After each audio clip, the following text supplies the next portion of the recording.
Hi friends, మీకు ఈ video నచ్చినట్లయితే లైక్ చేయండి, సబ్స్క్రైబ్ చేయండి.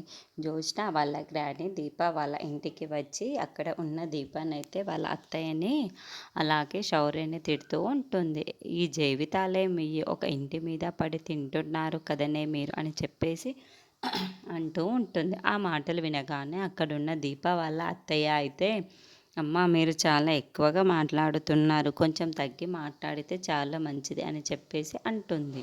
ఆ మాటలు వినగానే అక్కడున్న జ్యోత్స్న వాళ్ళ అలా తిడుతూ, శౌర్య అయితే నువ్వు మా అమ్మని ఎందుకు తిడుతున్నావు, మా అమ్మని తిడితే నీకు మర్యాదగా ఉండదు అని చెప్పేసి వేలు చూపించి మరీ అంటుంది. ఆ మాటలు వినగానే అక్కడున్న జ్యోత్స్న వాళ్ళ గ్రాని అయితే, ఏంటే నువ్వు కూడా నా మీద తిరగబడడానికి రెడీ అయ్యావా అని చెప్పేసి అంటూ ఉంటుంది.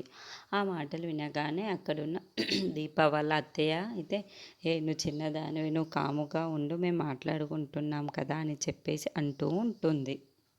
అక్కడున్న జ్యోత్స్న వాళ్ళ గ్రాని అయితే, ఎందుకే మీరు ఒక బ్రతుకు బతుకుతున్నారా, ఒక ఇంటి మీద పడి తింటున్నారు కదే మీరందరూ అని చెప్పేసి అంటుంది. ఆ మాటలు వినగానే అక్కడున్న దీప వాళ్ళ అత్తయ్య మాత్రం, ఏంటమ్మా మీరు ఎక్కువ మాట్లాడుతున్నారు, దారికి పోయే కంప తగిలినట్టు మీరు మాకు తగిలారు, ఎందుకు మీరు ఇలా మాట్లాడుతున్నారు, అసలు ఇలా మాట్లాడడానికి మీకు బుద్ధి లేదా, ఇంట్లో ఉన్న ఎవరికి లేని ప్రాబ్లం మీకు ఎందుకు వస్తుందో నాకు అర్థం కావటం లేదు అని చెప్పేసి అంటుంది.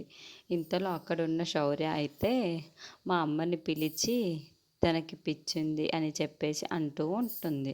ఆ మాటలు వినగానే అక్కడున్న జ్యోత్స్న వాళ్ళ గ్రాని అయితే, ఏంటే నాకు పిచ్చింది అని అంటున్నావా, నాకు పిచ్చి ఉందా, నాకు కాదే పిచ్చి, నీకు మీ అమ్మకి అలాగే ఇక్కడ నిల్చొని ఉంది చూడు, మీ బామ్మ అతనికి ఉందే పిచ్చి అని చెప్పేసి అంటూ ఉంటుంది. ఆ మాటలు వినగానే అక్కడున్న దీప అక్కడికి వస్తూ ఉంటుంది. ఇంతలో ఆ మాటలు విని ఒక్కసారిగా షాక్ అయిపోతూ ఉంటుంది.